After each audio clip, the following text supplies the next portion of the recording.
These cursed VHS tape stories are too terrifying for even the most daring person to watch. I'm gonna share a couple stories that have shook me to my core and sent a chill down my spine. The first story is titled What Comes Next. It's a strange and unexplained story I found on a page dedicated to creepy real-life stories. This is about a guy named Michael who grew up in the digital age. He loves smartphones and would always go for digital over real-life social interactions. However, there was one night out of the week he would never miss, which was horror movie night with his buddies. His Friday night ritual was to watch the latest horror flick with his friends, then go home and just prepare for bed. On one of those nights, one of Michael's friends brought an old dusty VHS tape to watch. This was apparently found in the attic of a passed-on family member's house in Vancouver. As his friend Jackson walked in with the tape, they were all really excited to give it a go. The host spent about 30 minutes looking for his old VHS player, and when they found it, they immediately took the tape, shoved it in, and began to watch. Right after the film started, there was nothing but silence in the room, so everyone, was seated tightly in their chair and was giving it their full attention. The film was actually about a demon that possessed its victims by presenting itself as a friend calling herself Lila. About halfway through the film became more and more sinister as Lila would establish a bond with her victims before she made her move. It almost seemed as though Lila cared about them before she destroyed their lives. Once fooled, she was able to possess them. You could see it in her dreadful eyes, long teeth, long nails, and shrunken face. The style in which the film was shot also made the group very uneasy, as it was mostly presented in the point of view of the victims and even the demon, making it unbelievably realistic. They began to feel breathless and helpless when the film ended, with Lila playing hopscotch with a group of friends that she met in a park. After everyone had finished watching the film, Michael, along with everyone else, was feeling physically exhausted from the film and just needed some fresh air. He didn't like what he had seen and wanted to basically just forget about it. I mean, I don't blame him, honestly. They then decided to watch a comedy to let some time pass, and after a short while, Michael was feeling good again and had basically forgotten about the film. The group then went to get some fast food and then went their separate ways. Now, later that night, Michael decided to de-stress and relax by playing some online slots before bed.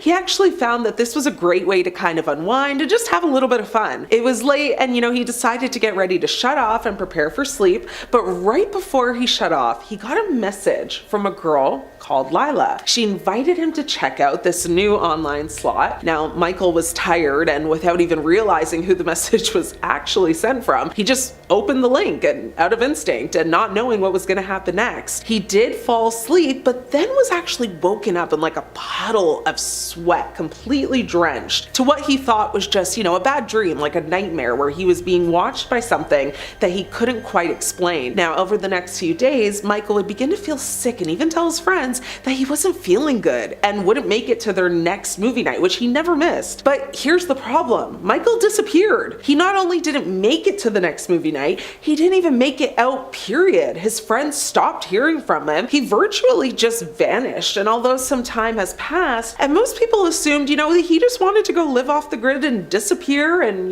close everyone out, his close group of friends actually think otherwise, and they are convinced it has something to do with that VHS tape that they probably shouldn't have watched in the first place. Creepy. This next story comes from a Vespertine on Reddit. This person claims they inherited a collection of paranormal VHS tapes from their uncle, and they took them actually to a shop to try and sell them off. This person explains that throughout the 80s and 90s, his uncle recorded various tapes on his Retrovision TV and picked up some pretty spooky stuff. He explained that with his last breath, he told him to unhook the VCR and hide it with the tape collection, and so he did. But not even a day later, the Retrovision was gone, but the tapes were left untouched. He said, "I don't know who took it or how they knew about my uncle's passing so quickly, but I can only assume they didn't know about the tapes. I was terrified that they'd find out about the modifications and come back for the tapes, but they never did, and they've been in my possession ever since." Now, he continued to say, "My uncle told me to never watch the tapes alone, and I was too scared to ever tell anyone else about them, so I've never watched them. I don't know what's on them, but I know the kind of things you can see on a retrovision, so I figured they might be worth something to the right buyer. Now, this shop owner looked at his collection of tapes and actually read them out. One was titled "And We All Fall Down," another titled "Crying Girl in the Woods," another was labeled as "It's Already Too Late," and one with the title "Pity Us."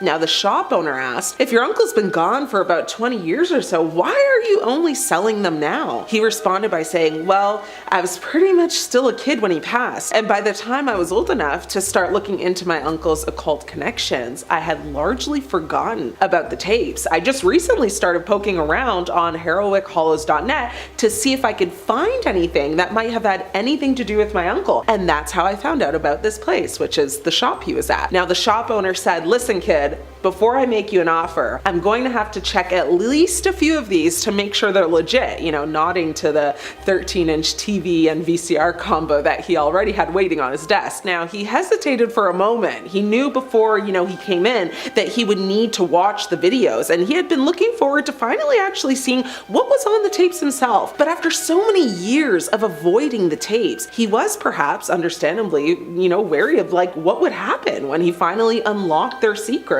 He said, "You think it's safe? If so, then go ahead." After a few seconds of static, a grainy and kind of desaturated image of a man in a chair, he appeared on screen, this man. He was sitting in a chair. The chair was cast from rusted steel, and while the room he was sitting in there was pretty concrete as far as they could see, the man was completely bald with a drawn and haggard face. His eyes were kind of a jaundiced yellow, and his skin was brown like aged paper and hung very loosely off of his face, as if he had recently lost an enormous amount of weight. Now, his clothes were ragged and woven from, some coarse and kind of faded fabric, and he wondered if he was a political prisoner of some kind. He held his gaze on the camera for a few seconds, looked down at a scrap piece of paper in his hands, and then cleared his throat and said, "It wasn't our fault. They demanded sacrifice. They demanded obedience we could not resist. All of our strength of mind and will and of our flesh was sacrificed in their name, and we had become too weak to resist." This whole speech went on for several minutes, with him talking about,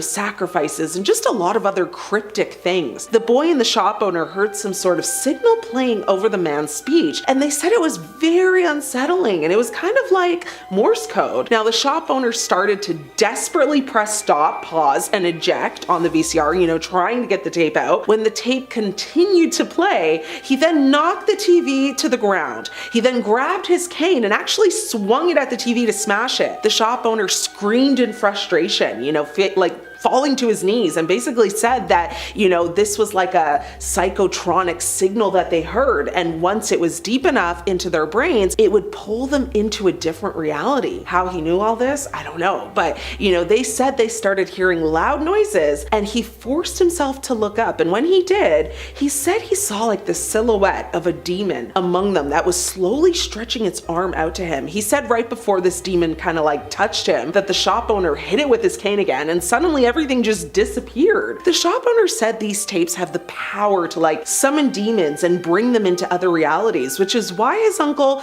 probably never wanted him to show these to anyone or be seen by anybody. The shop owner said, had he watched these alone, he actually could have been sucked into another world with absolutely no way out. Now, whether this story is true or not, it definitely is really creepy. And I know personally I got some old VHS tapes sitting in my closet, but I'm definitely not going to be finding my VCR to put them in anytime soon. What are your thoughts on these crazy, creepy VHS stories? Let me know. I'm your host, Ashley. Until next time, stay scared. I want to share with you some chilling stories about people who dabbled in the world of spirit summoning, only to regret it instantly. These stories serve as cautionary tales, reminding us of the potential dangers of meddling with forces beyond our understanding. First, let's talk about the case of Roland Doe, also known as Robbie Mannheim. Now, in 1949, this 14-year-old boy from Maryland became the inspiration for William Peter Blatty's widely popular novel, The Exorcist. Roland had been experimenting with a Ouija board, trying to contact spirits when he allegedly became possessed by a malevolent entity. Now, the events that followed were nothing short of terrifying. Roland's family reported strange noises, furniture moving on its own, and unexplained events. We're kicking things off with a movie that's so heinous, technically I shouldn't be talking about it. I can't even say the words that make up its title. We're gonna call it the people-eating mass extinction event of the 1930s. So this flick wasn't the director's first movie about people eating, but it was definitely the one that got the most flack from the media. His name is Ruggero Deodato, by the way. He'd been making films since the 1960s, and he had this trademark style. Flashy, grimy pictures with a hardened edge, and plenty of coitus and violence. He was one of many Italian directors who facilitated the people-eating boom of the late 1970s, and he'd already made a film about it, The Last C-Word World, before he got around to this one. So this movie is the story of a professor journeying to the Amazon to discover what happened to a film crew of missing brave young Americans, only to realize that this characterization couldn't have been further from the truth. From the get-go, the movie looks at how the mass media portrays its fellow Americans, the marginalization of those outside the land of the free, and what it means to be civilized. The young filmmakers are immediately positioned by the media as victims of local savagery, and when anthropologist Dr. Monroe is set to find them, it is only through his embracing of culture that he comes across the lost film reels that's going to piece all of this together. Broadcasting executives back in New York are foaming at the mouth at the prospect of a new documentary. Even more sensational, let's give it to me. Well, these filmmakers are so focused on sensation and viewing figures that the sizzle reel that they show include, well, just a couple of little antics. Oh, what? Well, let's see. Forcible amputation. Why? Well, somebody got a snake bite and something had to go. Now, there isn't a lot more I can talk about in detail when it comes to the plot of this one for safety reasons, as is the case with a lot of old school exploitation flicks. Everything was seized on the grounds of obscene stuff. But then something crazy happened. By the way, this is real world stuff. All of this became evidence in criminal proceedings. This wasn't just a plain old too devious for public consumption theatrical release. People thought this was a snuff film, and apparently the weirdos who made it were so brazen that we're gonna throw a premiere for it. The director was brought up on killing charges, and he was forced to bring his actors in for interviews to be like, look, they're alive, they're just good actors. So then he had to demonstrate how they did a lot of the special effects in the movie. Thankfully, eventually all the charges were dismissed, but whew, the courts eventually overturned the movie's ban several years afterwards. But by this point, the director and a lot of his associates had a lot of legal troubles, and everybody was like, we can't show this. Also, they were really censoring it. By the way, before I move on, the film isn't without its faults. Although 6 animal deaths appear on screen, 7 animals sadly lost their lives for the production, because there's the scene where the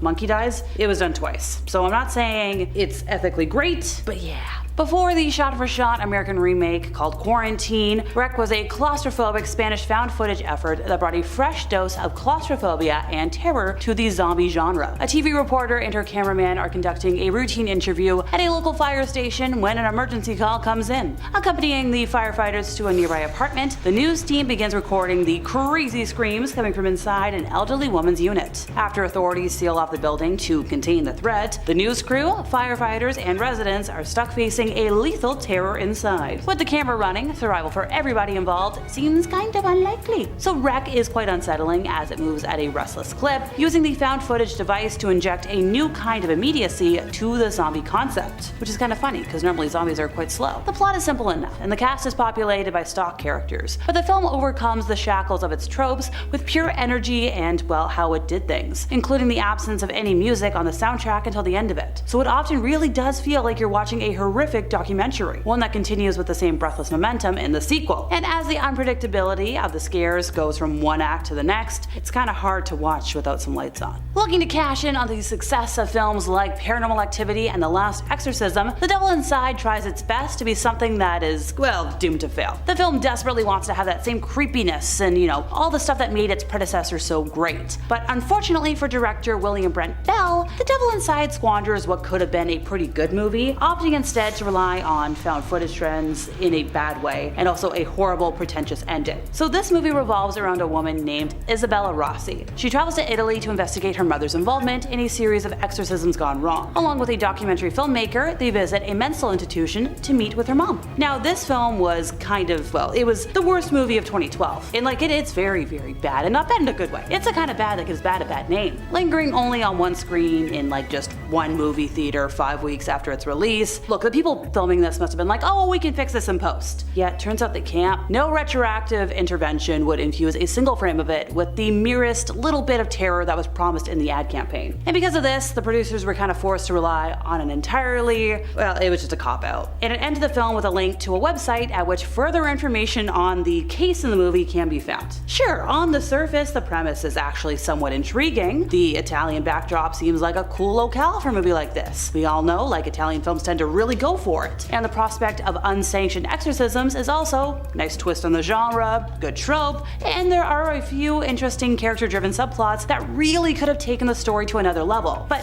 here's the problem. None of these things ever reach a sound conclusion. But on top of that, the writing and acting, it's not really it. Grandma and Helmuth are kinda bad, making the already too serious tone seem all the more ridiculous. And even some of the really good acting is just really wasted on some brutal dialogue that's only really reserved for like student films. This is only amplified when the characters speak directly into the camera as they launch into massive streams of exposition and pointless narration. The R-rated language also seems really forced and unnecessary, especially when the demons cast out taunts at Isabella and the priests. It seemed like somebody just learned a bunch of bad words and they're like, we're gonna say it all right now. VHS was one of the most exciting horror anthologies in recent years, and it managed to find a newer spin on the found footage genre by giving a bunch of emerging filmmaking talent the opportunity to explore the approach in their own unique ways. It contains contributions from some of the more ambitious micro-budget American filmmakers working today, which none of them also exclusively work in horror. The concept's parameters were kind of simple. They were developed by Brad Miska, founder of the horror fan site BLOODY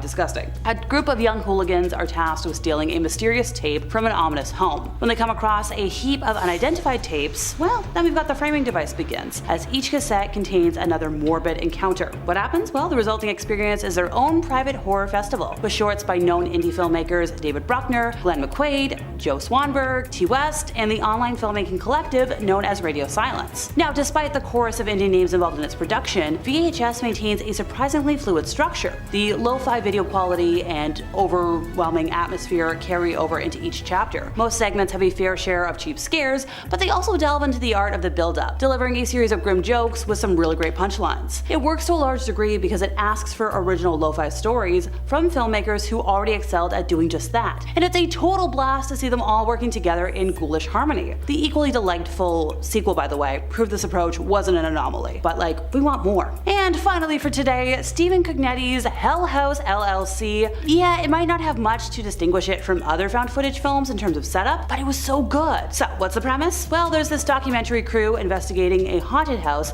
that's been closed for about 15 years, only for the ghosts of the past to haunt them and leave everybody dead. Oh, spoiler. With such a bare-bones setup, it doesn't have a lot to work with, but it does so well at a high level. The director excels at building out a demented specific landscape for his cast to run around in, and delivers genuinely terrifying terrors to match. Some aspects work, some don't, but you get some sequels. I think it's a great example of modern-day horror at its finest. There's some pretty decent scares. The props the group uses, by the way, in particular the mannequins with the masks, pretty scary. The limited view of Paul's camcorder makes for some unsettling moments, even though there's a couple of times where it's like, dude, just put down the camera and help your friends or run away. But it works. Oh, before I forget, by the way, if you're afraid of clowns, maybe tread lightly with this one. And hey, even if you aren't, I like clowns, you might be when the film ends. Number 5, I want a toy. Coming up first on our list today is going to be this creepy VHS tape uploaded to YouTube, I Want a Toy.mp4. It's been circulating around the net for a bit, and maybe you've actually seen it before if you've got your nose to the grindstone vis-a-vis scary videos like yours truly. This video was uploaded to a channel called Baddington, and is said to have been discovered on a lost VHS tape, and has left people with a real uneasy feeling in their stomach afterwards, and not just from watching all that static. The video itself, it's only about 5 minutes long, but those 5 minutes are more than enough to make your skin crawl and your hair stand on end. I'm burpy. The footage is grainy and distorted, making it difficult to discern what exactly it is you're even watching. It feels like a staticky nightmare, like something you kind of remember but can't quite focus on. It's like a recording of a TV show you've never heard of or seen before, aimed at what looks like preschoolers or kindergartners. There's a puppet that looks like he's probably pretty good friends with Annabelle and the puppet from Saw, and he's singing his lovely, horrifying rendition of Twinkle Twinkle Little Star for You. Horrifying puppets and slowed down scary nursery rhymes. Is there a better combination in scary videos? If that wasn't enough for you though, things get a lot worse when our scary puppet friend seems to start degrading as the quality of the video degrades. His eyes vanish, and the camera cuts to our little wooden pal saying how badly he wants a toy. He's been a good boy. I don't know. I gotta be honest, Haunted Puppet, I'll see what I can do, but I can't guarantee nothing. It might be best to keep a bit of distance between us, you and I. Now, if you enjoyed this kind of stuff, and I definitely do, that's why I made a list of it, I definitely recommend you toss Battington a subscribe. They're a very good content creator. If you like content like this, there is a lot of haunted VHS stuff on that channel. But if you're looking for more than haunted VHS stuff, analog or digital, Top 5 Scary has it all. From stories of hauntings, Halloween movies, cryptids, conspiracies, true crime, and more, we've got a little something to scare everybody. So hit subscribe and that bell and don't miss a single scream. But take it slow, okay? Make sure you watch the rest of this video. Number 4, grave robbing for morons. Do you wish you had a few extra bucks? A little side hustle to help you make a few dollars in between checks in these trying times? I know I do. Maybe you just need a hobby that can also make you a little money on the side, a little passive income. Maybe something fun like selling old clothes on Depop, or I don't know, something outdoorsy like grave robbing. Luckily, there's an instructional video you have just got to see. That's our next entry, grave robbing for morons. The video itself is a how-to guide for individuals interested in grave robbing. It provides step-by-step instructions on how to locate and dig up graves, as well as helpful little tips for avoiding detection by the authorities. Now, the video does kind of seem like it might be a joke. It's presented kind of humorous, you know, there's some funny graphics and sarcastic commentary. People for a long time have wondered if the video is real, if this guy's really confessing to a criminal act, or if he's just doing a joke in poor taste. Grave robbing is definitely pretty illegal, but it's also one of those things that's considered like, I don't know, highly immoral, blasphemous, if that's your sort of thing. It's fine to grave rob if you're in like a video game and you're taking Viking gold out of an old crypt, but it's a little bit different when you're cracking open coffins in real life, I would say. Now, some people argue that the video it's just a work of satire, it's just a joke, and you shouldn't put too much stock into a weird video uploaded to YouTube, and that the video might just be a commentary on the whole absurdity of grave robbing as a whole, and this is to discourage people from engaging in the practice. Regardless of whether or not you think it's real or not, it's definitely got a lot of us talking, so it's definitely a videotape that maybe none of us should have watched. Some people believe it should be banned, while others believe it should be protected.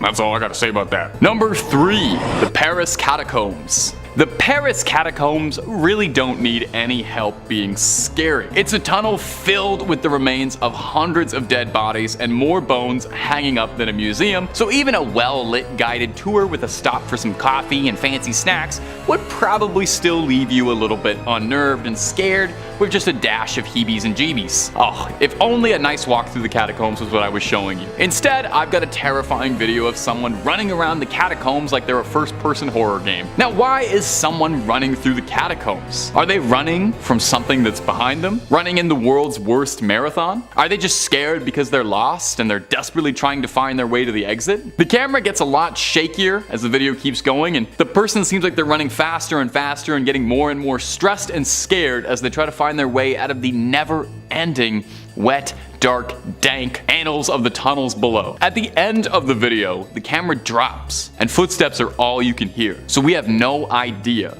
what happened to our first-person view recording. Now, someone in the comments pointed out that something to keep in mind is that even just on the map presented of the catacombs, you can go from one side of the catacombs all the way to the other. Now, a lot of the public tour is blocked off, but there are spots where you can leave the path and wander into the depths of the catacombs, and they do not advise you to do this. In fact, they would rather prefer that you do not.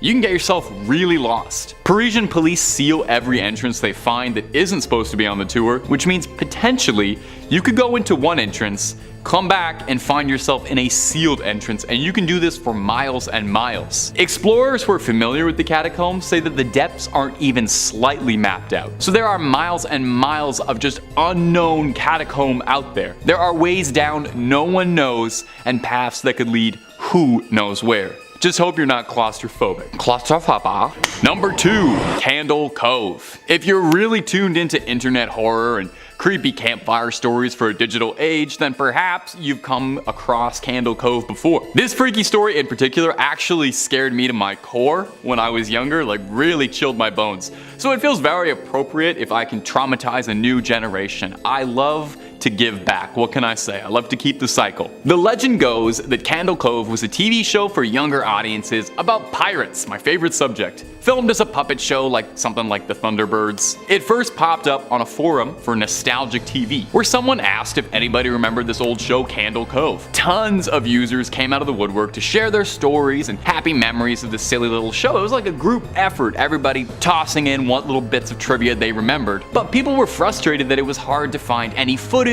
or like DVD recordings of the show. Well, someone uploaded a clip of Candle Cove and it is pretty darn unsettling. As I've already mentioned, puppets are inherently terrifying, and then you mix in some VHS artifacts, scratching and screaming, and something that's supposed to be innocent turns into a horror show real quick. A lot of the details about the show sound like it was way too scary for its young audience. There's a character named Skin Taker, a skeleton pirate wearing skin, or an episode that was just the puppets shaking and screaming into the camera. Now, where the legend of Candle Cove gets downright horrifying and freaky is that someone in the original forum thread where it was first discovered returned to the post, saying that he met up with his parents and he had asked if they knew anything about Candle Cove or remembered how much he used to love that show. And he was told by his mother she was always confused whenever he would talk about that pirate puppet show, since whenever he'd say he was watching it, he was just sitting by the TV watching static. Oh, still to this day sends a little chill up my spine. They eventually actually adapted the story of Candle Cove into a TV show. I can't remember what the name of it's called, so I probably shouldn't even have included this fucking right now. Maybe done some research. Got all of that. I am who I am. Number 1, Skinamarink-a-dink-a-dink. This next one is short and sweet and also came out of Baddington's channel. 2 shoutouts in one video. Wow, we're gonna have to cut this guy a check. Well, when you're making some of the best scary VHS content out on the web, you can expect more than 1 shoutout in a video. This video is very short but spooky, inspired by the sleeper indie horror hit Skinamarink. This short video focuses in on an animatronic bear, one that I'm sure fans of indie horror PC games will instantly recognize. Much like the movie Skinamarink, the clip really lets the tension and horror build up before unleashing a torrent of jump scares on you, and then fading out on a blurry, out of focus image of the bear from before, lingering on you and staring right into your soul. And I don't know when else I'll get a public platform for this, but please watch Skinamarink if you like this sort of thing. If you like spooky VHS horror, that's literally what the whole movie is, and it's a Canadian indie horror movie, so by Canadian content regulations, I have to mention it. Number 6,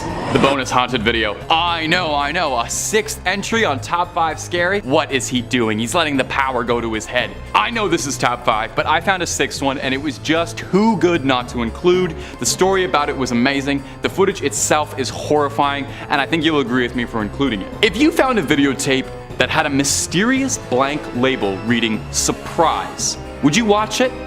I feel like a lifetime of studying horror films has prepared me to know better than to do anything so stupid. Well, in 2018, a software engineer named Foon Turing discovered a mysterious VHS tape in a charity shop in Milpitas, California. The tape looked old, definitely a few decades at least, with a worn out sticker on the front reading "surprise" and a smiley face, looking like a prop out of a horror movie. It looked like the thing that has the girl from The Ring on it. Most of us probably would have chucked that into a dumpster and set it on fire, but Foon is braver than most of us, took the tape home and popped it into an old VHS player. We got the footage, and I'm gonna warn you, there's a reason I saved this for the end. Please don't write the channel and complain if this was too much for you. It's pretty disturbing.